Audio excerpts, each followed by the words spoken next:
ما احل به لغیر اللہ کی وضاحت کے لیے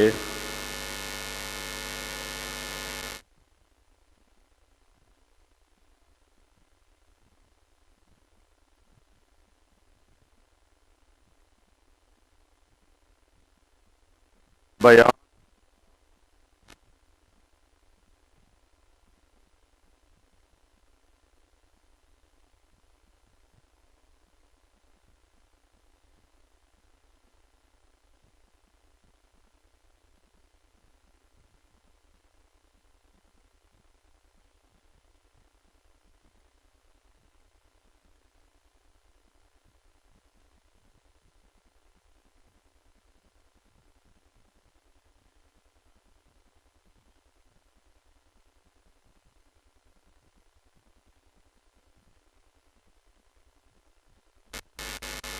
مجموعی طور پر احل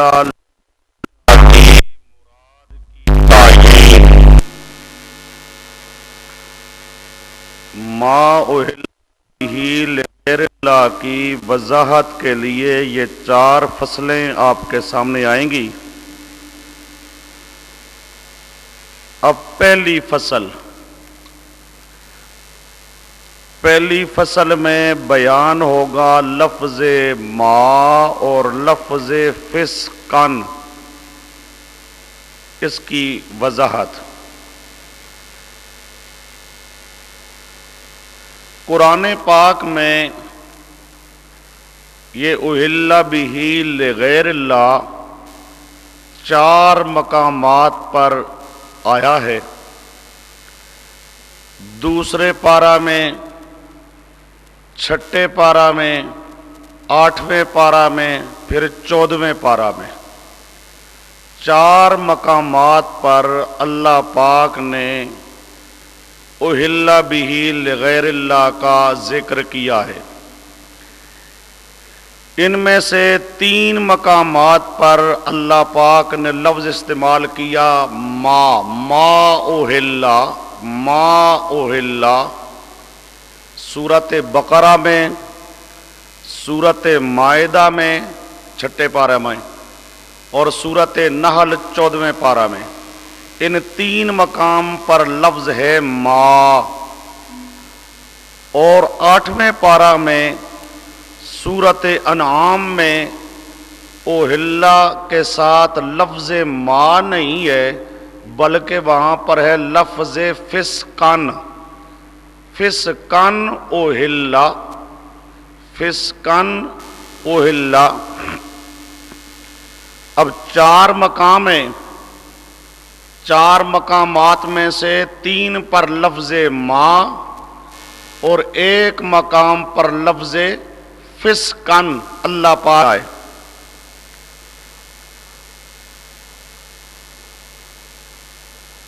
یہ تو اتنی بات آپ کے سامنے آئی کہ ما احل اور فسقن 4 مقام پر یہ کل ذکر ہے، 3 پر لفظ ما کا، 1 پر لفظ فسقن کا۔ اب دوسری بات، اس پہلی فصل میں یہ پہلا مقدمہ تھا، اب دوسرا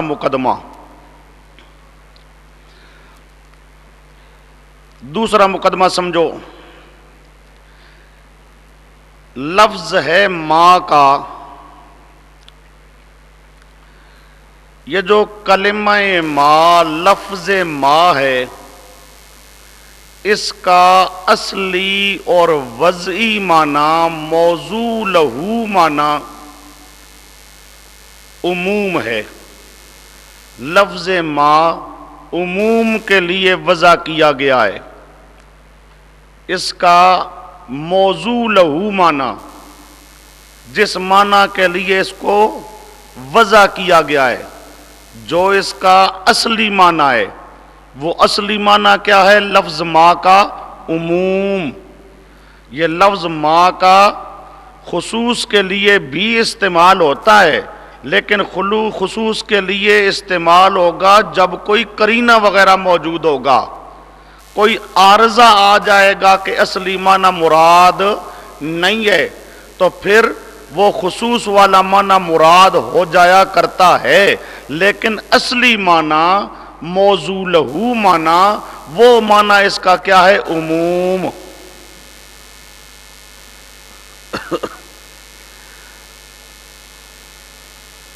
جب معنی عموم ہے تو یہ لفظ ما کا عام ہوگا۔ کیا مطلب؟ جہان کی ہر چیز کو شامل ہوگا۔ ما اہلا میں لفظ ما کیا ہے؟ عام۔ جب عام تو جہان کی ہر چیز کو عمومی طور پر ہوگا۔ آدمی کوئی کہے جی نہیں جی لفظ ما سے مراد فلاں خاص چیز ہے، فلاں خاص چیز ہے، خاص چیز مراد چونکہ اس کا اصلی معنی عموم کا ہے، اس عموم کا تقاضا یہ ہوگا کہ ہر چیز عمومی طور پہ مراد ہوگی، کوئی مخصوص چیز مراد لینے کی اجازت نہیں ہوگی۔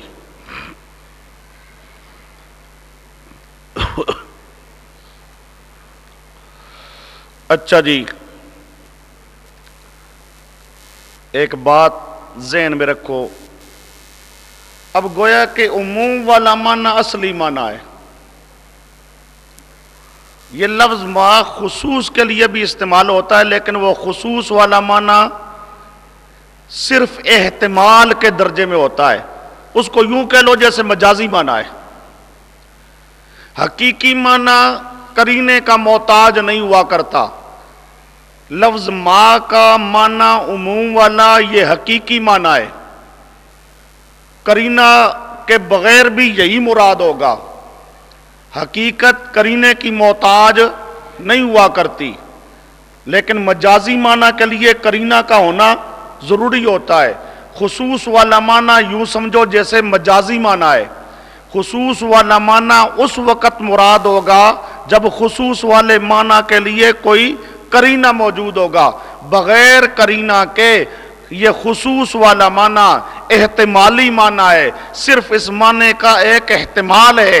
اس احتمال کے لیے جب تک کوئی قرینہ نہ ہو اس وقت تک خصوص والا معنی مراد نہیں ہوگا، اور عموم والا معنی قرینے کا محتاج نہیں ہوگا۔ اب آپ کے سامنے یہ جو بات آئی کہ یہ لفظ ما اس کا اصلی اور وضعی معنی عموم ہے، اب اس کا ماخذ، اس کا دیکھیے، وَأَيٌّ وَمَا وَمَنْ شرطاً وَاسْتِفْهَامًا مَوْصُولًا لِلْعُمُوم، یہ تفسیر الاتقان صفحہ 26 جلد نمبر 2۔ اب اس میں یہ باقی بھی عموم کے لفظ ہیں، ایون بھی عموم کا لفظ ہے، من بھی عموم کا لفظ بھی عموم کا لفظ ہے۔ ہماری مراد یہاں پر فی الحال صرف لفظ ما ہے۔ یہ عموم کے مختلف الفاظ ذکر کیے گئے ہیں کہ یہ الفاظ کیا ہیں؟ للعموم۔ یہ کیا ہیں؟ للعموم۔ ان کا معنی کیا ہے؟ عموم والا۔ آگے دوسرا ماخذ، من و ما یحتملان العموم والخصوص واصلہما العموم۔ من اور ما ان میں عموم اور خصوص دونوں معنی کا احتمال ہوتا ہے، دونوں معنی مراد ہو سکتے ہیں، عموم کا بھی اور خصوص کا بھی، لیکن وہ اصلہما، اصلی معنی کیا ہے؟ عموم۔ عموم بھی مراد ہوتا ہے، خصوص بھی مراد ہوتا ہے، لیکن ان دو معنوں میں سے اصلی معنی کیا ہے؟ تو اصلی معنی کیا ہے؟ عموم۔ یعنی انہما فی اصل الوضع للعموم، یہ پہلی عبارت کی تشریح کر رہا ہے۔ اصلہما العموم کیا معنی؟ انہما فی اصل الوضع للعموم، اس کی جو اصل وضع ہے وہ عموم کے معنی کے لیے ہے، وَيُسْتَعْمَلَانِ فِي الْخُصُوصِ بِعَارِضِ الْقَرَائِنِ، اور یہ دونوں خصوص کے معنی میں استعمال ہوتے ہیں جب کوئی قرائن عارض آ جائیں۔ یہ نور الانوار صفحہ 55۔ اب یہ آپ کے سامنے فصل اول میں دوسرا مقدمہ، فصل اول میں دوسرا مقدمہ، اس مقدمے سے آپ کے سامنے یہ بات واضح کی گئی کہ لفظ ما کا اصلی اور وضعی معنی عموم کا ہے، خصوص والا معنی بغیر قرینے کے مراد ہو سکتا نہیں ہے۔ آگے عنوان ہے فائدہ کا، فائدہ کا سمجھو اس کو بھی ذرا۔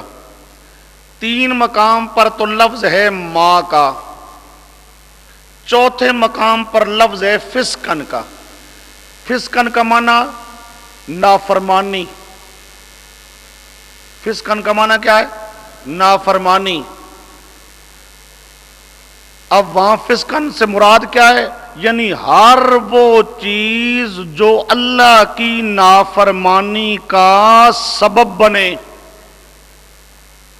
جو اللہ کی نافرمانی کا سبب بنے، تو یہ فسقن بھی عام ہے۔ فسقن بھی کیا ہے؟ عام ہے۔ جو چیز بھی اللہ کی نافرمانی کا سبب بنے، ہر چیز فسقن میں داخل ہے۔ بات سمجھ آ رہی ہے؟ تو جس طرح لفظ ما کے اندر عموم تھا، اسی طرح لفظ فسقن کے اندر بھی کیا ہے؟ عموم ہے۔ کیوں؟ فسقن سے مراد کیا ہے؟ ہر وہ چیز جو اللہ کی نافرمانی کا ذریعہ بنے، سبب بنے۔ اب مثلا غیر اللہ کے نام پہ بکرا دیتا ہے تو یہ بھی نافرمانی کا ذریعہ ہے۔ غیر اللہ کے نام پہ چاول دیتا ہے، یہ بھی نافرمانی کا ذریعہ ہے۔ غیر اللہ کے نام پہ دودھ دیتا ہے 11ویں 12ویں کا، یہ بھی نافرمانی کا سبب ہے۔ تو جو بھی نافرمانی کا سبب ہو تو فسقن میں بھی کیا ہے؟ عموم ہے۔ لفظ ما کے اندر بھی عموم اور لفظ فسقن کے اندر بھی عموم۔ جب عموم ہے لہذا کوئی مخصوص معنی مراد ہو سکتا نہیں۔ اب آئیے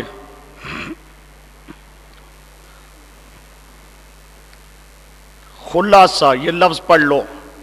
خلاصہ یہ کہ غیر اللہ کی منت کی ہر شے فسقن کے عموم میں داخل ہے۔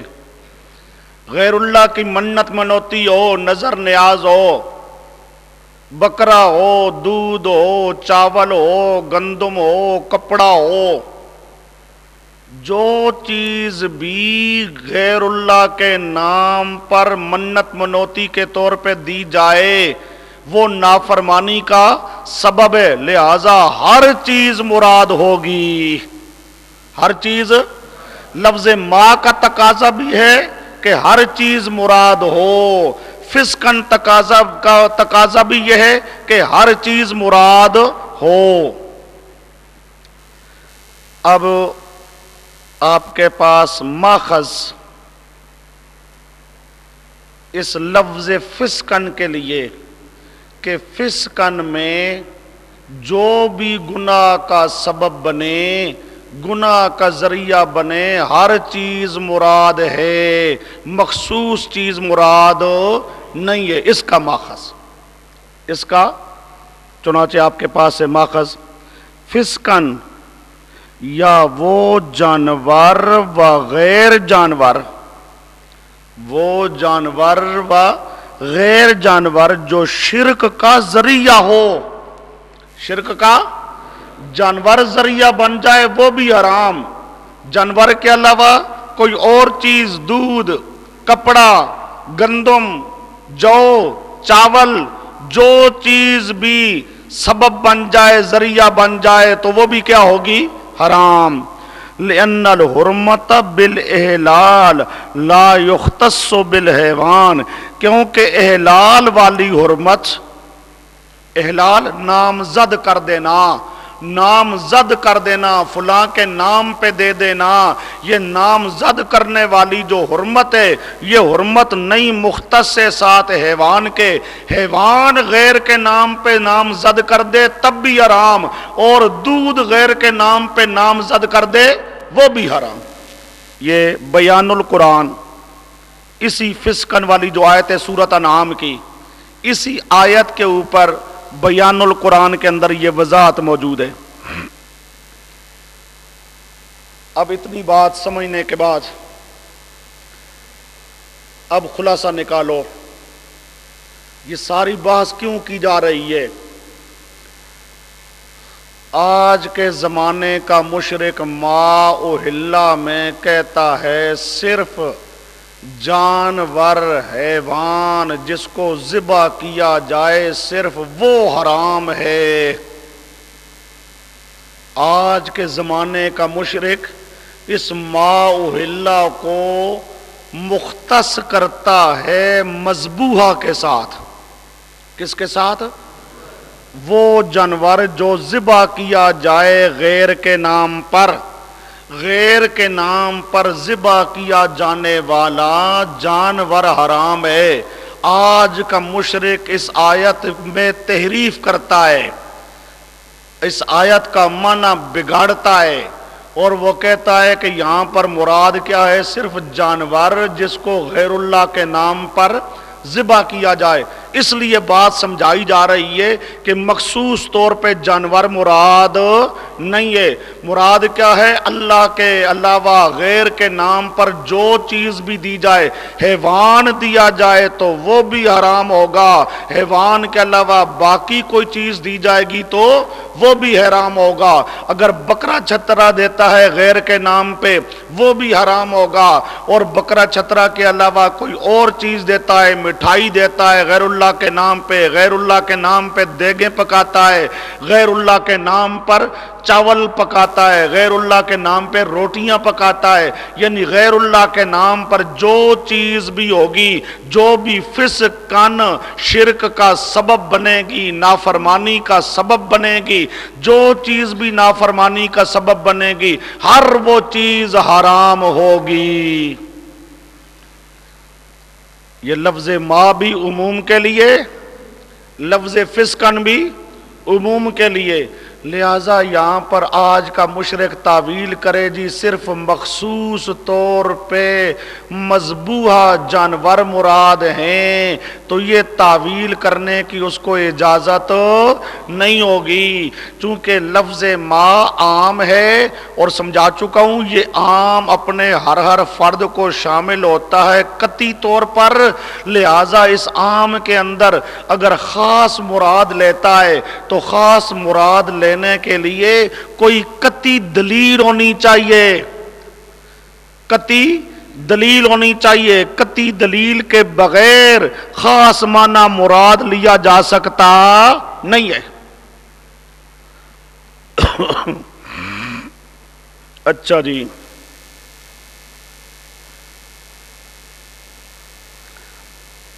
یہ اگلی عبارت تھوڑی سی پڑھ لیں تو معلوم ہوا آیات مذکورہ میں کلمہ ما اور فسقن سے مذبوحہ مراد لینا، جو آج کا مشرک تعویل کرے گا، مذبوحہ مراد لینا اور غیر مذبوحہ کو خارج کرنا تفسیر بالرائے اور تحریف ہے. اگر کوئی مخصوص طور پہ مذبوحہ مراد لیتا ہے تو یہ اس کی تفسیر بالرائے ہے. تفسیر بالرائے شرعی طور پہ حرام ہوتی ہے. تفسیر بالرائے کیا ہوتی ہے شرعی طور پر؟ اور دوسرا تحریف یعنی آیتوں کا معنی بگاڑنا ہے، وہ بھی حرام ہوتا ہے.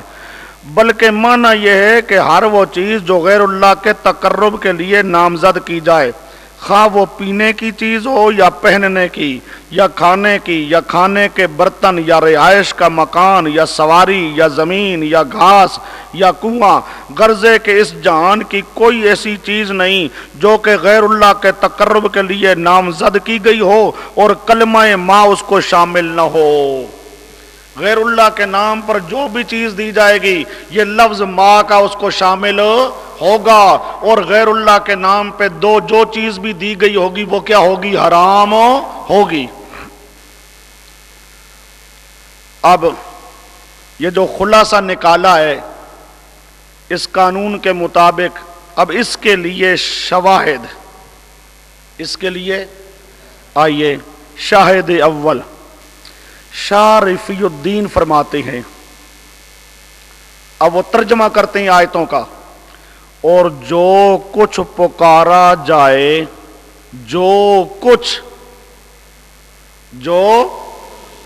پکارا جائے واسطے غیر اللہ کے، اور وہ چیز جو آواز بلند کی جائے واسطے غیر اللہ کے، از شاہ رفیع الدین۔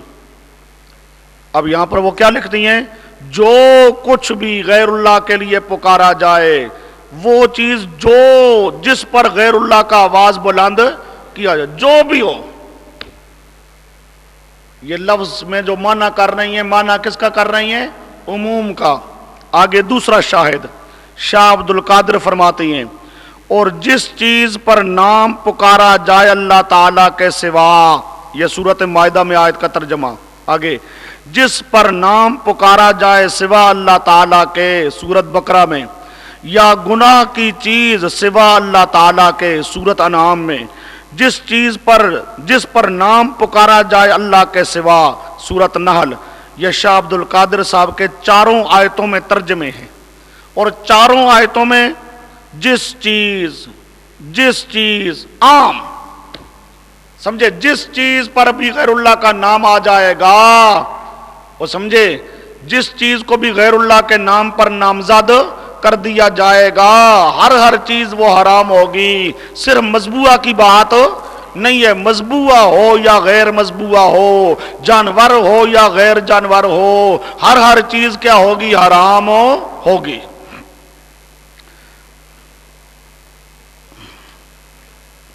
تیسرا شاہد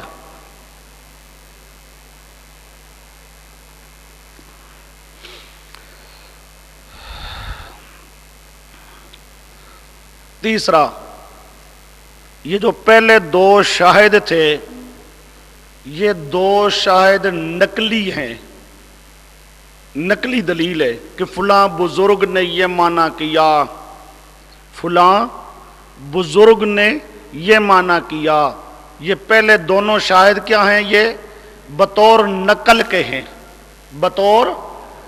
اب آگے آ رہا ہے شاہد تیسرا، یہ باعتبار عقل کے، باعتبار، وہ سمجھو، شرک کرنے والا صرف جانور غیر اللہ کے نام پہ منت منوتی کے طور پہ نہیں دیتا، وہ مختلف چیزیں دیتا ہے۔ شرک کرنے والا جب غیر اللہ کے تقرب کے لیے نظر نیاز کے طور پہ، منت منوتی کے طور پہ کوئی چیز دیتا ہے، تو وہ صرف اگر دیتا نا جانور، صرف جانور دیتا تو چلو عقل کہتا جی یہ صرف جانور دیتا ہے لہذا صرف جانور کا مسئلہ ہے۔ لیکن شرک کرنے والا جب بھی غیر کے نام پہ کوئی چیز نامزد کرتا ہے تو صرف جانور نہیں، مختلف چیزیں، مختلف، جب مختلف چیزیں دی جاتی ہیں تو عقل فیصلہ کرتا ہے، عقل سلیم، عقل سلیم فیصلہ کرتا ہے۔ وہ کیا کہ اگر جانور غیر کے نام پہ دیا جائے وہ حرام ہے، تو چاول دیا جائے وہ بھی حرام ہونا چاہیے۔ وہ بات کو سمجھو، جب جانور غیر کے نام پہ دیا جائے تو حرام ہے، تو جو اس کے حرام ہونے کی وجہ ہے، جو اس کے حرام ہونے کی وجہ ہے، اگر جانور کے علاوہ چاول دیتا ہے تو وہ بھی حرام ہونا چاہیے، مٹھائی دیتا ہے وہ بھی حرام ہونا چاہیے۔ وہ بات سمجھے، کیونکہ عقل کہتا ہے حرمت کی وجہ ایک ہے، جانور میں حرام ہونے کی جو وجہ ہے مٹھائی میں بھی حرام ہونے کی وجہ وہی ہے، چاول میں بھی حرام ہونے کی وجہ وہی ہے، گھاس میں بھی حرام ہونے کی وجہ وہی ہے۔ جب حرام ہونے کی وجہ وہی ہے تو ایک چیز حرام ہو تو دوسری چیز بھی حرام ہونی چاہیے۔ عقل شہادت دیتا ہے کہ ہر چیز جو اللہ کے علاوہ غیر کے نام پہ دی جائے گی وہ ہر چیز حرام ہونی چاہیے۔ بات سمجھے؟ اب دیکھو، مشرکین مکہ کی منتیں صرف مویشیوں پر بند نہیں تھیں، مویشیوں پر، جانوروں پر یہ نہیں، بلکہ مویشی، غلہ، مٹھائی، روغن یعنی تیل، درہم، دنانیر، یہ پیسے آ گئے، لباس وغیرہ، غرضے کے اپنے استعمال کی تمام اشیاء سے غیر اللہ کے تقرب کے لیے بطور منت کے حصہ نکالتے تھے۔ وہ جو منت کے طور پہ حصہ نکالتے تھے صرف جانوروں میں سے نہیں بلکہ یہ مختلف چیزوں سے حصہ نکالتے تھے۔ فی الجملہ یعنی خلاصہ، فی الجملہ جب مشرکین کا تقرب معبودان باطلہ کے لیے عام تھا، تقرب جن جن چیزوں کے ساتھ وہ اختیار کیا کرتے تھے وہ کیا تھا؟ عام تھا، مذبوحہ اور غیر مذبوحہ کی تخصیص ان کے ہاں ہرگز نہ تھی، تو حرمت شرعی بھی عام ہوگی۔ حرمت شرعی بھی، جب ان کے ہاں تقرب قرب حاصل کرنے کا طریقہ، اپنے معبودان باطلہ غیر اللہ کے قرب حاصل کرنے کا طریقہ ان کے ہاں جب عام تھا تو اب حرمت بھی کیا ہوگی؟ عام ہوگی۔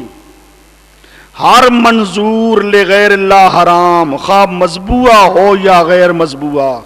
ہر منظور یعنی نظر، ہر منظور یعنی ہر وہ چیز جو نظر نیاز کے طور پہ دی جائے، وہ جانور دیا جائے یا غیر جانور دیا جائے، جس چیز سے بھی غیر اللہ کا تقرب حاصل کیا جائے گا تو وہ چیز کیا ہوگی؟ حرام۔ اب اس بات کا ماخذ،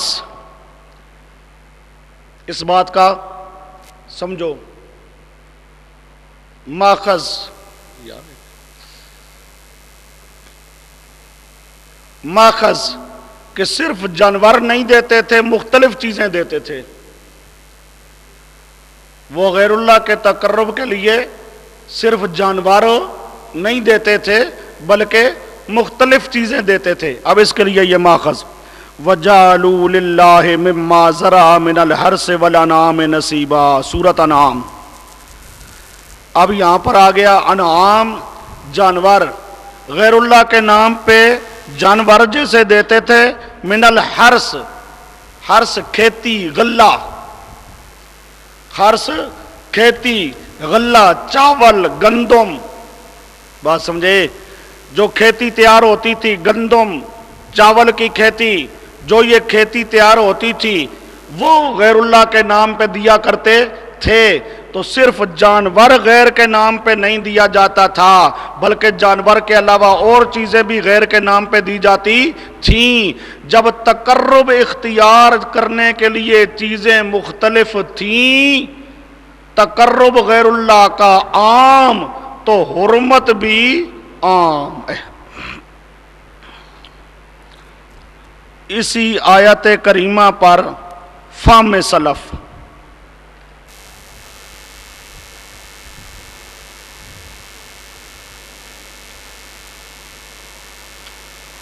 قال المفسرون، یہ جو آیت وَجَعَلُوا لِلَّهِ مِمَّا زَرَعَ مِنَ الْحَرْثِ وَالْأَنْعَامِ نَصِيبًا، اس کا معنی فہم سلف، قال المفسرون، اہل سنت والجماعت مفسرین نے کہا، کیا کہا؟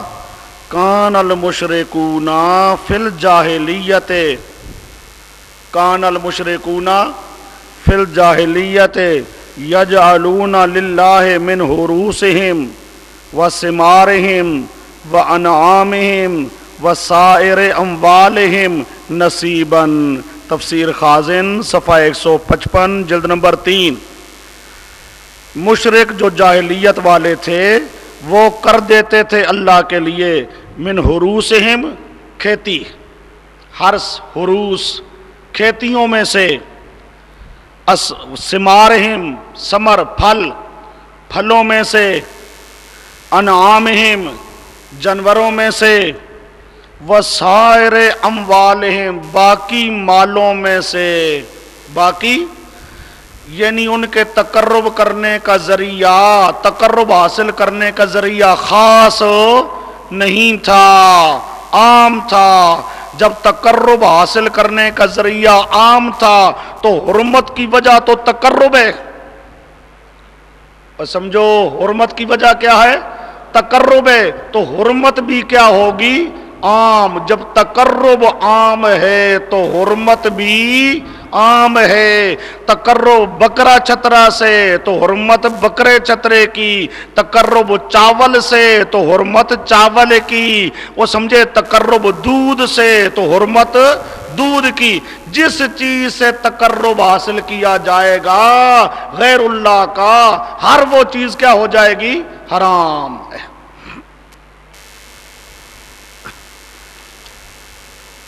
یہ اب تک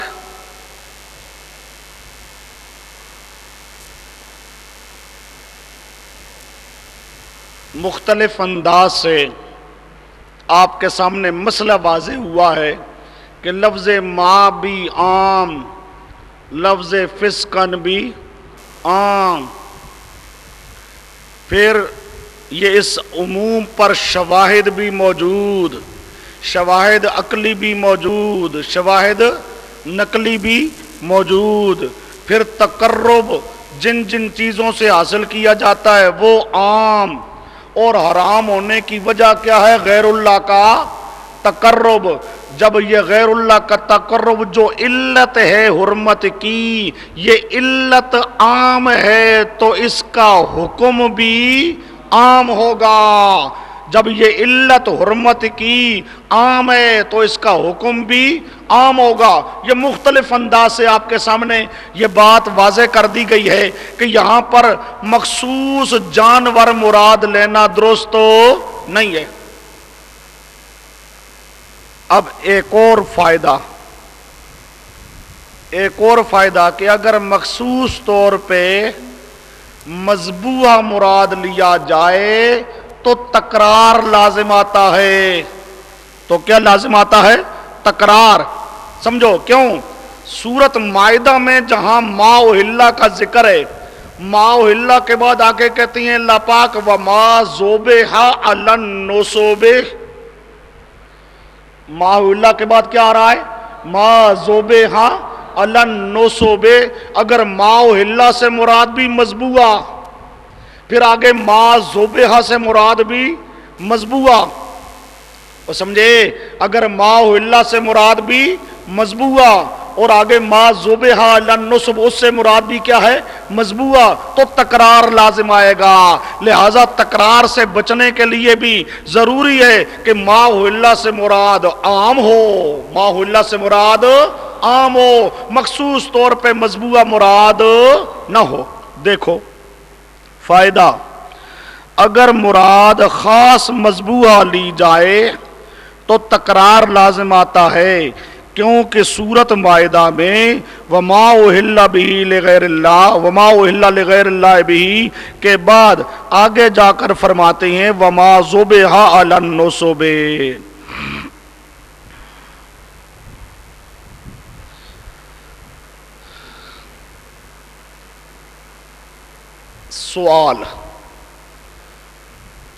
سوال یہ ہے کہ تم کہتے ہو ما اہلا سے مخصوص طور پر مذبوحہ مراد نہیں ہے، تم کہتے ہو ما اہلا سے مراد کیا ہے؟ عام ہے، مخصوص طور پر مذبوحہ مراد نہیں ہے۔ تو اب سوال یہ ہے کہ مفسرین نے اس آیت کریمہ پر مذبوحہ مراد لیا ہے، اگر ماؤ سے مراد مذبوحہ نہ ہوتا تو مفسرین ماؤ سے مذبوحہ مراد نہ لیتے۔ جب مفسرین نے ماؤ سے مراد مذبوحہ یعنی مخصوص طور پہ جانور جو غیر کے نام پر ذبح کیا جائے، مخصوص طور پہ جانور بکرا چھترا کون سا جو غیر اللہ کے نام پہ ذبح کیا جائے، مفسرین نے یہاں پر ماؤ سے مراد مخصوص طور پہ مذبوحہ مراد لیا ہے، لہذا یہاں پر مذبوحہ مراد ہوگا۔ یہ ہے سوال۔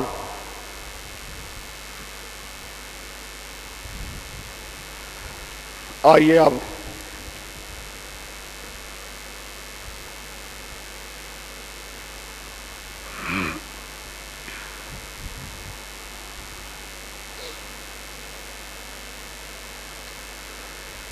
جواب سمجھو۔ جواب یہ ہے کہ لفظ ما عموم کے لیے قطعی اور یقینی ہے۔ لفظ فسقن عموم کے لیے قطعی اور یقینی ہے۔ جو قرآن پاک کے الفاظ آ رہی ہیں، جو کیا آ رہی ہیں؟ قرآن پاک کے الفاظ آ رہی ہیں، وہ قرآن پاک کے الفاظ وہ کیا ہیں؟ عام۔ وہ کیا ہیں؟ عام۔ اب مفسرین نے جو مذبوحہ مراد لی ہے، مفسرین یہ نہیں کہتے کہ یہ ماؤ صرف مذبوحہ میں بند ہے اور مذبوحہ کے علاوہ اور ہو تو وہ حرام نہیں ہے۔ بات کو سمجھو۔ جن مفسرین کے تم حوالے دیتے ہو، ان مفسرین نے ماؤ کے مختلف افراد ہیں، ان افراد میں مذبوحہ بھی ایک فرد ہے اور مذبوحہ کے علاوہ باقی بھی کیا ہیں؟ افراد ہیں۔ تو مفسرین نے ماؤ کے افراد میں سے ایک فرد کا ذکر کیا ہے، انہوں نے یہ نہیں کہا ہے کہ یہی فرد مراد ہے اور اس کے علاوہ باقی مراد نہیں ہے۔ اس لیے مفسرین کی بات تم اپنی تائید میں پیش نہیں کر سکتے۔ مفسرین نے کیا کیا ہے؟ ماؤ کے مختلف افراد ہیں، مذبوحہ بھی اور غیر مذبوحہ بھی، انہوں نے ایک فرد کا ذکر کر دیا مذبوحہ کا۔ اب اس ذکر کرنے کا معنی یہ نہیں ہے کہ وہ یہ کہتے ہیں کہ صرف مذبوحہ مراد ہے اور غیر مذبوحہ مراد نہیں ہے۔ انہوں نے حصر نہیں کیا، مذبوحہ کے اندر حصر نہیں کیا، اور تم حصر کرتے ہو۔ تم کیا کرتے ہو؟ حصر کرتے ہو۔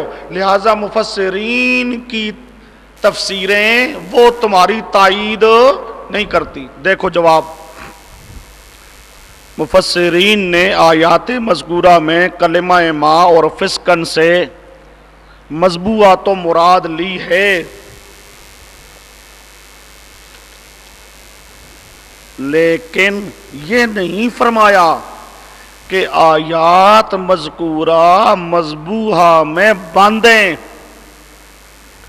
انہوں نے یہ نہیں کہا کہ یہ فسقن اور ماؤ مذبوحہ کے اندر کیا ہے؟ بند ہے، لہذا ہمارے مدعا کے مخالف نہیں۔ اب پھر آگے سوال سوال یہ ہے کہ یہ فسقن عام ہے، ماؤ عام ہے، تو پھر مفسرین کو چاہیے تھا نا عام مراد لیتے، انہوں نے خاص مراد کیوں لیا؟ بات کو سمجھو۔ جس طرح تم کہہ رہے ہو کہ ماؤ بھی کیا ہے؟ عام۔ لفظ ما عام ہے، فسقن بھی کیا ہے؟ عام ہے۔ جب یہ عام ہے تو مفسرین کو چاہیے تھا مراد کیا لیتے؟ عام، لیکن مراد انہوں نے لیا خاص۔ مراد انہوں نے لیا، پھر عام سے انہوں نے خاص مراد کیوں لیا؟ تو گویا کہ خاص مراد لینا دلیل ہے کہ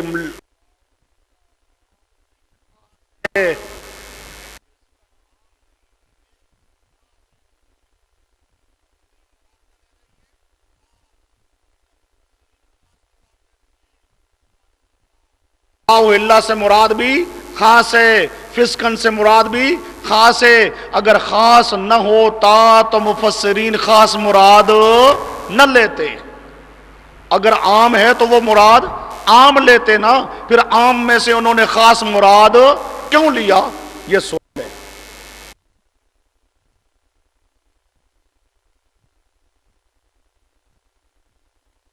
پہلے تمہید، میری طرف توجہ کرو، بعد میں عبارت میں پڑھ کے سناتا ہوں۔ پھر ترین کا طریقہ ہے کہ ایک چیز کے افراد بہت سارے ہوں۔ ایک چیز ہے جس کا ذکر آ رہا ہے آیت میں، اور اس چیز کے افراد بہت سارے ہوں، تو ان افراد میں سے جو فرد مشہور ہو، ان افراد میں سے جو فرد مشہور ہو، اس کو مخصوص طور پہ ذکر کر دیتے ہیں۔ اس کو کیا کر دیتے ہیں؟ اب ہے تو وہ چیز ایسی کہ اس کے بہت سارے افراد، اس کے کیا ہیں؟ بہت سارے افراد ہیں، لیکن مفسرین ان افراد میں سے کوئی ایک فرد وہ مخصوص طور پہ ذکر کر دیتی ہیں۔ کیوں کر دیتی ہیں؟ کہ وہ فرد مشہور ہوتا ہے ایک، یا بہت سارے افراد ہیں، ان افراد میں سے ایک فرد کا رواج زیادہ ہے، ایک فرد کا رواج زیادہ ہے، تو اس ایک فرد کا ذکر وہ کر دیا کرتی ہیں۔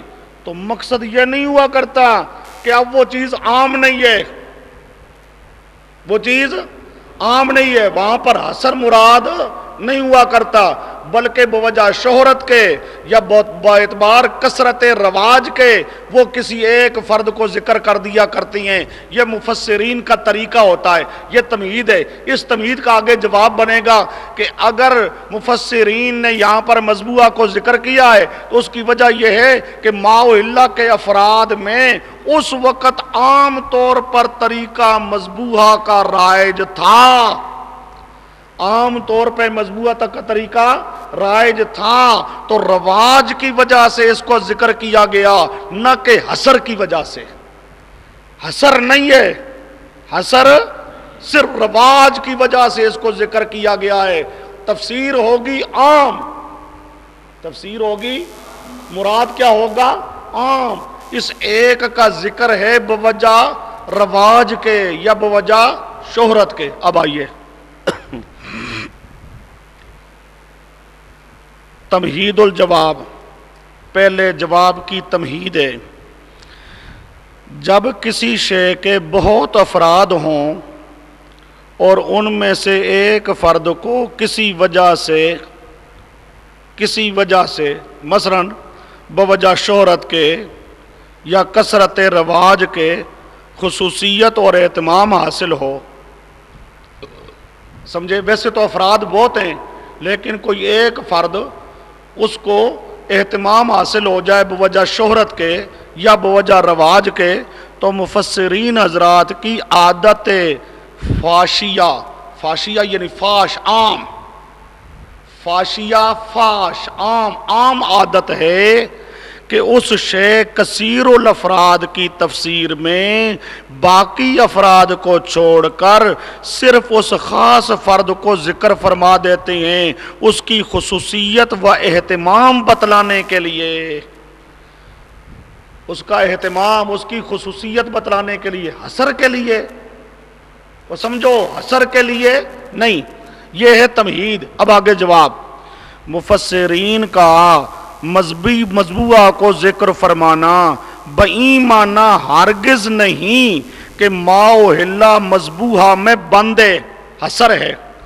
ما اہل سے مراد صرف مذبوحہ ہے اور مفسرین نے اس لیے مذبوحہ کو ذکر کیا ہو، نہیں، ہرگز یہ مراد نہیں، اور باقی اشیاء اس میں داخل نہیں، کلا و حاشا، یعنی یہ مراد نہیں ہے، بلکہ ان کا مطلب صرف اتنا ہے کہ مذبوحہ ما اہل کا چونکہ فرد اعظم ہے۔ مذبوحہ کیا ہے؟ ما اہل کا فرد اعظم ہے، اس لیے یہ اس قابل ہے کہ اس کا خصوصی طور پر ذکر کیا جائے۔ تو اس کا خصوصی طور پہ انہوں نے ذکر کر دیا بوجہ فرد اعظم ہونے کے، بوجہ زیادہ رواج ہونے کے، بوجہ زیادہ مشہور ہونے کے، نہ بطور حسر کے۔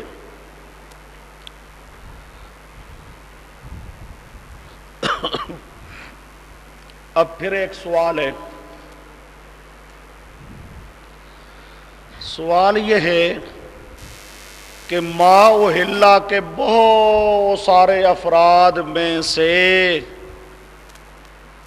فرد اعظم مذبوحہ تم نے مان لیا، کیا مطلب؟ یعنی اس مذبوحہ کا اس وقت رواج تھا، اس وقت رواج تھا، تو یوں سمجھو کہ مفسرین ما احل کا شان نزول، جو چیز رائج ہے، جو چیز رائج ہے وہ کیا ہے؟ مذبوحہ، بطور شان نزول کے یہ مذبوحہ مراد لے رہے ہیں، مذبوحہ مراد لے رہے ہیں بطور شان نزول کے، شان نزول کے۔ اور جب شان نزول مذبوحہ ہے لہذا مذبوحہ ہی مراد ہوگا۔ اب سوال کرنے کا مطلب کیا ہے؟ جب شان نزول جو رائج تھا وہ کیا تھا؟ مذبوحہ، لہذا ما احل سے مراد صرف مذبوحہ ہوگا، باقی گندم، چاول، کھیر، دودھ، کپڑے وہ چیزیں مراد نہیں ہوں گی۔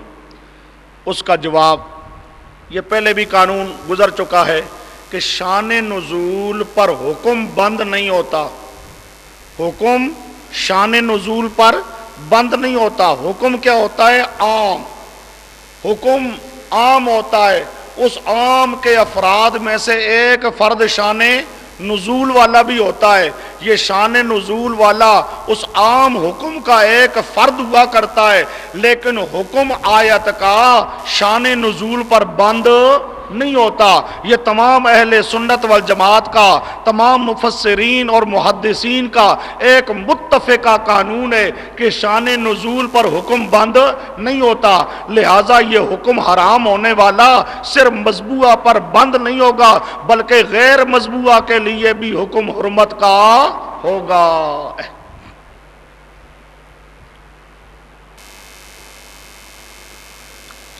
جواب: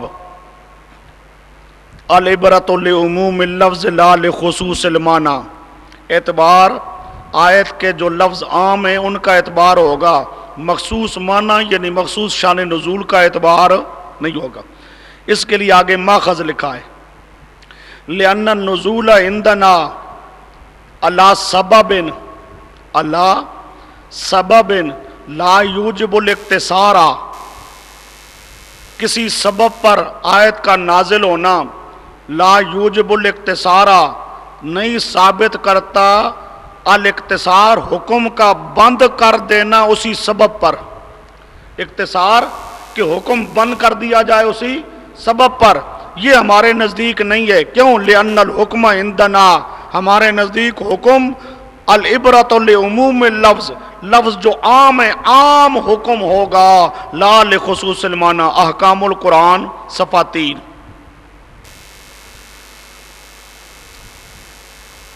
ما احل بہ لغیر اللہ کی وضاحت کے لیے پہلی فصل تھی جس میں لفظ ما اور لفظ فسقن کی ہم نے وضاحت کرنی تھی، اب وہ وضاحت آپ کے سامنے ہو چکی ہے۔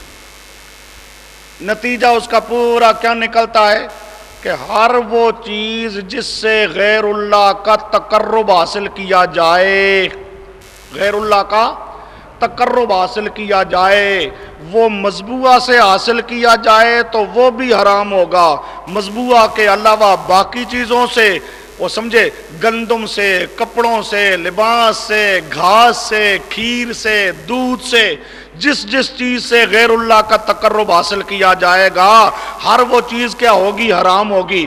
اور حرام ہونے کی کیونکہ وجہ کیا ہے؟ غیر اللہ کا تقرب حاصل کرنا۔ یہ علت جو ہے حرام ہونے کی، یہ علت عام ہے۔ علت کیا ہے؟ عام ہے۔ تو حرام ہونے والا حکم بھی کیا ہوگا؟ عام ہوگا۔ اب دوسری بات ہے جی،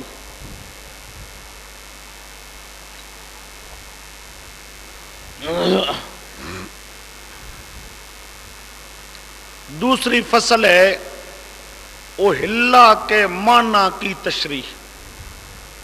اوہلا کے آج کل کا مشرک ما اوہلا کا معنی کرتا ہے ما ذبح۔ کیا معنی کرتی ہیں؟ جو غیر کے نام پر جانور ذبح کر لیا جائے صرف وہ حرام ہے۔ وہی جو مذبوحہ کی بات آ رہی ہے نا، یعنی وہ جانور جو غیر اللہ کے نام پر ذبح کیا جائے وہ جانور حرام ہے۔ اور وہ کہتے ہیں یہ جو ہم پیروں فقیروں کے نام پہ بکرے چھترے دیتے ہیں، جب ہم ان کو ذبح کرتے ہیں، یہ جب ہم پیروں فقیروں کے نام پہ بکرے چھترے دیتے ہیں، یہ جو پیروں فقیروں کے نام پہ ہم بکرے چھترے دیتے ہیں، تو یہ جب ہم ذبح کرتے ہیں تو ذبح کرتے وقت ہم یہ نہیں کہتے جی بسم فلاں بابا، بسم فلاں، یہ نہیں بلکہ بسم اللہ۔ ذبح تو ہم بھی اللہ کے نام پہ کرتے ہیں جی، کوئی بابا جی کے نام پہ، پیروں فقیروں کے نام پہ ذبح تو نہیں کرتی ہیں جی۔ وہ بات سمجھے؟ اوہلا سے مراد کیا ہے؟ ذبح۔ اوہلا سے مراد کیا ہے؟ ذبح لغیر اللہ، جو غیر کے نام پہ ذبح کیا جائے تو وہ حرام ہے۔ اور ہم تو یہ جو بکرے چھترے ذبح کرتے ہیں، ہم تو غیر اللہ کے نام پہ نہیں ذبح کرتے، ہم تو اللہ کے نام پہ ذبح کرتے ہیں، لہذا یہ حرام نہیں ہے۔ اوہلا سے مراد کیا ہے؟ معنی کیا اوہلا کا؟ ذبح۔ یہ آج کل کا مشرک اپنے شرک پر پردہ ڈالنے کے لیے اوہلا کا معنی کیا کرتا ہے؟ ذبح۔ اب آئیے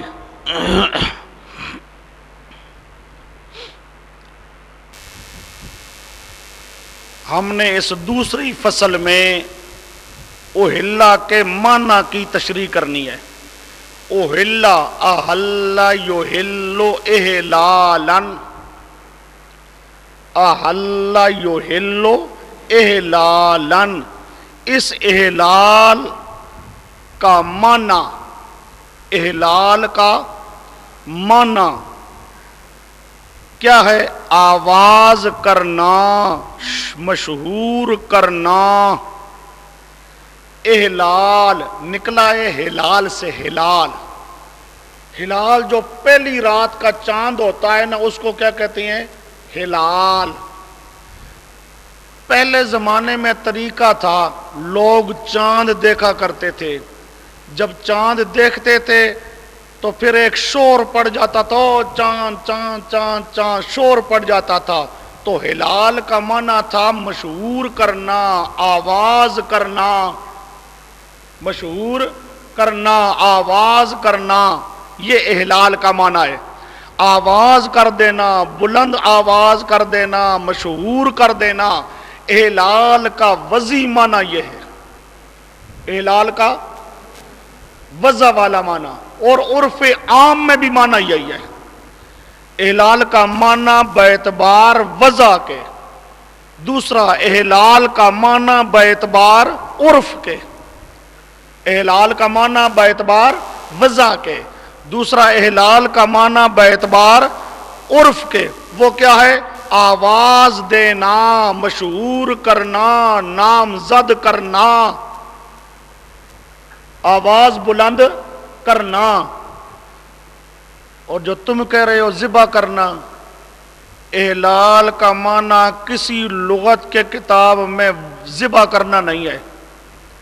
احلال کا معنی ذبح کرنا، یہ ذبح والا معنی باعتبار وضع کے نہیں، باعتبار عرف کے بھی نہیں۔ وضعی معنی اور عرفی معنی کیا ہے؟ مشہور کرنا، نامزد کرنا، آواز بلند کرنا، اور جو ذبح کرنے والا تم معنی کرتے ہو وہ معنی اس کا اصل وضع کے اعتبار سے معنی وہ نہیں، عرف کے اعتبار سے بھی وہ معنی نہیں۔ اور اگلی بات ایک اور سمجھو، بلکہ ذبح والا معنی قرآن کی لغت کے خلاف ہے۔ ذبح والا معنی قرآنی لغت کے کیا ہے؟ خلاف ہے۔ قرآنی لغت میں اس کے معنی میں شہرت، ظہور، آواز کا بلند کرنا، یہ معنی ہے۔ ذبح والا معنی قرآنی لغت کے کیا ہے؟ خلاف ہے، لہذا تمہارا یہ ذبح والا معنی مراد لینا درست نہیں ہے۔ آئیے یہ پہلے عبارت پڑھ لو، پھر اس کا آگے ماخذ۔ یہ بحث کلمہ اوہلا یہ گویا کہ فصل نمبر 2 ہے، فصل نمبر 2۔ دوسرے فصل میں اوہلا کے معنی کی تشریح کرنی ہے، اب وہ آ رہا ہے۔ اوہلا احلال سے مشتق ہے۔ احلال کا اصلی وضعی عرفی معنی آواز کرنا اور شہرت دینا ہے، اور ذبح کرنے والا معنی نہ اصلی ہے، نہ وضعی ہے، نہ عرفی ہے۔ علاوہ بریں قرآنی لغت کے بھی خلاف ہے، بلکہ اس کے تمام مواد میں ظہور اور کھل جانے کا معنی پایا جاتا ہے، کھل جانا، ظاہر ہو جانا، اور یہ تشہیر اور آوازہ دینا مطلق ہے، کسی مکان اور وقت کے ساتھ خاص نہیں، خواہ ذبح سے پہلے، ذبح سے بہت پہلے ہو، یا ذبح کے قریب ہو، یا عین ذبح کے وقت ہو، یہ تمام احلال کے فرد ہیں۔ اب آواز دینا، شہرت دینا، یہ شہرت دینا ذبح کے وقت ہو، ذبح کے وقت سے کچھ پہلے ہو، کچھ پہلے نہ ہو، بہت پہلے ہو، یہ آواز کرنے والا معنی کیا ہے؟ ہر وقت کو شامل ہے، یہ کسی مخصوص وقت کے ساتھ مقید ہو کہ ذبح والے وقت میں آواز نکالنا، ذبح والے وقت میں آواز نکالنا، یہ مخصوص طور پہ مراد نہیں ہوتا۔ ذبح کے وقت آواز نکالنا وہ بھی اس کا ایک فرد ہے، ذبح کے قریب آواز نکالنا وہ بھی اس کا ایک فرد ہے، ذبح سے بہت پہلے آواز نکالنا وہ بھی کیا ہے؟ اس کا ایک فرد ہے۔ اور قرآنی لغت میں اس کا معنی کیا ہوتا ہے؟ ظہور، کھل جانا، کسی چیز کا واضح ہو جانا، ظاہر ہو جانا۔ اب یہ جو بات ذکر کی گئی اس کے لیے ماخذ، ماخذ امام بخاری نے بخاری شریف میں یہ باب قائم کیا ہے، باب کیف تحل الحائض والنفساء، کیف تحل الحائض والنفساء، احل تکلم به واستحللنا واحللنا الحلال كله من الظهور، كله من الظهور واستحل المطر خرج من السحاب وما أحل لغیر اللہ به وهو من استحلال الصبی۔ بخاری شریف 10 جلد نمبر 1۔ یہ امام بخاری نے باب کے اندر احلہ کے مختلف مواد کا ذکر کیا ہے، مادوں کا، اور ہر ایک کے اندر آتا ہے آواز دینا، کھل جانا، ظاہر ہونا۔ اب دیکھو مثلا تحل الحائض والنفساء، نفاس والی عورت، نفاس والی عورت، حیض والی عورت، احل تکلم به، اس نے اس کا کلام کیا، استحللنا، یہ استحللنا میں ہے لاہوری ہے، ہے جیم والی نہیں ہے. استحللنا اور احللنا الہلالا، یہ سارے امام بخاری کہتا ہے یہ تحل الحائز، نفسا، احلا، استحللنا، احللنا، کلہ من الظہور. ان تمام کا معنی کیا ہے؟ ظاہر ہونا. ان تمام کا معنی کیا ہے؟ ظاہر ہونا. حیض و نفاس کا ظاہر ہونا، بات کا ظاہر ہونا، چاند کا ظاہر ہونا. ان تمام میں معنی کیا ہے؟ ظہور کا. حیض کا ظاہر ہونا، نفاس کا ظاہر ہونا، بات کا ظاہر ہونا، چاند کا ظاہر ہونا، یہ سب میں معنی کیا ہے؟ ظہور والا. وستحل المطر، یہاں بھی کیا ہے کہ بادل سے بارش نکل کے آ گئی، ظاہر ہو گئی. بادل سے بارش نکل کے آ گئی، وہاں کہا جاتا ہے استحل المطر. استحل المطر معنی کیا ہوگا کہ خارج من السحاب، بادل سے نکل کے آ گئی، ظاہر ہو گئی. اور ما الا لغیر اللہ، اور اسی طرح ما الا لغیر اللہ وہو من استلال الصبی، یہ ہے بچے کے آواز کرنے سے. جس طرح بچہ پیدا ہوتا ہے آواز کرتا ہے، اسی طرح ما الا میں بھی کیا ہے؟ غیر اللہ کا آواز کیا جائے. اور سمجھے، غیر اللہ کا آواز کیا جائے. یہ بخاری شریف. تو معلوم کیا ہوا؟ ان تمام کا معنی ظہور، کھل جانا، ظاہر ہو جانا، آواز کرنا. پر ذبح کرنے والا معنی وہ سمجھے. اب تو ہل الحائز، کوئی معنی کرے حیض والی ذبح ہو گئی، نفاس والی ذبح ہو گئی، چاند ذبح ہو گیا. اچھا جی، یہ ایک ماخذ ہے. اس کے بعد دوسرا ماخذ یہ تفسیر عزیزی کا ہے. احلال در لغت عرب بمعنی بلند کردن آواز و شہرت دادن است. شاہ عبد العزیز صاحب لکھتے ہیں احلال کا معنی کیا ہے لغت عرب میں؟ معنی ہے بلند کردن آواز، آواز کو بلند کرنا اور شہرت دینا. چنانچہ احلال، احلال، احلال، طفل، طفل نو تولد، و احلال بمعنی تلبیہ، حج وغیرہ وغیرہ ذالک مستعمل است. چنانچہ یہ احلال کا لفظ چاند کے لیے، بچہ جو پیدا ہوتا ہے اس کے لیے، تلبیہ کے لیے جو حج کا تلبیہ پڑھا جاتا ہے، ان کے لیے استعمال ہوتا ہے. وہ سمجھے، چاند جب ظاہر ہوتا ہے اس وقت بھی آواز بلند کیا جاتا ہے. بچہ پیدا ہوتا ہے اس وقت بھی آواز بلند ہوتا ہے. جب انسان تلبیہ پڑھتا ہے لبیک اللہم لبیک، اس وقت بھی آواز بلند کرتا ہے. تو ان تمام میں معنی احلہ کا کیا ہے؟ آواز کا بلند کرنا معنی ہے. اب ذبح کرنے والا معنی نہیں ہے. یہ تفسیر عزیزی صفحہ 611 جلد نمبر 1. تیسرا ماخذ یہ بھی تفسیر عزیزی کا ہے. احلہ را بر ذبح حمل کردن خلاف لغت عرب و عرف است. احلہ کا معنی کرنا ذبح. شاہ صاحب لکھتی ہیں خلاف لغت عرب و عرف است. یہ ذبح والا معنی لغت عرب کے بھی خلاف ہے اور عرف کے بھی خلاف ہے. ہرگز احلال در لغت عرب و عرف آن دیار و عام وقت بمعنی ذبح نہ آمدہ.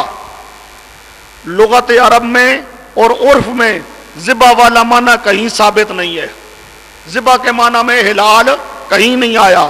آگے در ہیچ شعر و ہیچ عبارت، کوئی شعر ہو کوئی عبارت ہو اور وہاں پر معنی ذبح والا ہو کوئی نہیں. بغیر اگر وہ احلہ را بر ذبح حمل کردہ شود پس ذبح لغیر اللہ مراد خواہد شد. ذبح بے اسم غیر اللہ از کجا فہمیدہ. سمجھو ذرا بات کو. یہ شاہ صاحب ایک بڑا عجیب نقطہ ذکر کر رہی ہیں. اول تو کہتی ہیں کہ وہ اللہ کا معنی ذبح کرنا ہی غلط ہے. لغت عرب میں، عرف میں، کسی شعر میں، کسی عربی عبارت میں اوہلا بمعنی ذبح نہیں ثابت ہے. اوہلا کا معنی کیا ہو؟ ذبح. اوہلا ذبح، اوہلا ذبح، یہ معنی کہیں ثابت نہیں. ایک دوسری بات کہتے ہیں اگر بالفرض ما اوہلا کا معنی ما ذبح ہو، ٹھیک، ما جو تم مانا کرتے ہو، تو مانا کیا ہوگا؟ اوہلا لے غیر اللہ، اوہلا تو ما ذبح لے غیر اللہ، مانا کیا ہوگا؟ وہ ذبح، اور بات کو سمجھو، اوہلا لے غیر اللہ، اوہلا کا مانا ذبح کیا جائے تو کیا ہوگا؟ ذبح لے غیر اللہ، غیر اللہ کے تقرب کے لیے جو ذبح کیا جائے، یعنی غیر اللہ کے تقرب قرب حاصل کرنے کے لیے جانور دیا گیا پھر ذبح کر دیا گیا، غیر اللہ کے تقرب کے لیے جانور دیا گیا پھر ذبح کر دیا گیا، اب غیر کے بابے کے نام پہ دیا گیا ہے، پھر بے شک اللہ کے نام پہ ذبح کیا گیا ہے، جب غیر کے تقرب کے لیے، غیر کے تقرب کے لیے، یعنی جب دیا گیا تھا غیر کا تقرب تھا، اسی غیر کے تقرب کے لیے اللہ کے نام کے ساتھ ذبح کر دیا جائے تب بھی حرام ہوگا، اور مانا کیا بنے گا؟ ذبح لے غیر اللہ، اور تم مانا کرتی ہو ذبح بے غیر اللہ، یعنی غیر اللہ کے نام کے ساتھ ذبح کیا جائے، اگر ذبح والا مانا ہو تب بھی کیا نکلے گا مانا؟ ذبح لے غیر اللہ، اور تم مانا کرتی ہو ذبح بے غیر اللہ، یعنی بے اسم غیر اللہ، غیر اللہ کے نام کے ساتھ ذبح کیا جائے، کہتی ہیں یہ غیر اللہ کے نام کے ساتھ ذبح کرنا یہ کہاں سے نکل آیا؟ وہ سمجھے؟ اگر ذبح کا مانا ہو تو تب بھی کیا ہوگا؟ ذبح لے غیر اللہ، کیا ہوگا؟ ذبح لے غیر اللہ، اور تم مانا کرتی ہو ذبح بے اسم غیر اللہ، تم مانا کرتی ہو ذبح بے اسم غیر اللہ، یہ بے اسم غیر اللہ کہاں سے نکل آیا؟ اب عبارت دیکھو، نیز اگر اوہلا را، نیز اگر اوہلا را بر ذبح عمل کردہ شود، ذبح کو اگر نہ اوہلا کو اگر ذبح پر معمول کر دیا جائے پس ذبح لے غیر اللہ مراد خواہد شد، مراد کیا ہوگا؟ ذبح لے غیر اللہ، ذبح بے اسم غیر اللہ از کجا فہمیدہ شود؟ ذبح بے اسم غیر اللہ، یہ جو تم مانا کرتے ہو از کجا، یہ کہاں سے آ گیا؟ وہ سمجھے؟ اگر وہ اللہ کا مانا ذبح ہو بھی جائے تو ذبح لے غیر اللہ ہوگا، ذبح لے غیر اللہ ہوگا، اور تم نکالتے ہو ذبح بے اسم غیر اللہ، کیا نکالتے ہو؟ ذبح بے اسم غیر اللہ، یہ از کجا فہمیدہ شود تا مدعا این مردم حاصل شود، جو تمہارا مدعا اور مقصد ہے وہ حاصل ہوتا ہے بے اسم غیر اللہ سے، اور یہ کہاں سے آ گیا؟ پس دری عبارت احلال را بمانا ذبح گرفتن باز لغیر اللہ را بجائے بے اسم غیر ساختن قریب بتحریف کلام الہی میرسد۔ اب یہ فتویٰ آیا ہے شاہ عبدالعزیز کا کہ یہاں پر ذبح کا معنی کرنا، پھر ذبح لغیر اللہ چھوڑ کر ذبح بے اسم غیر اللہ، ایک اوہلا بے معنی ذبح پھر ذبح بے اسم غیر اللہ، یہ کرنا یہ قرآن کی تحریف ہے، قرآن کی تعریف ہے، یہ معنی بگاڑنا ہے، جو آج مشرک کرتا ہے یہ قرآن کے معنی کو بگاڑتا ہے۔ تفسیر عزیز 111 جلد نمبر 1۔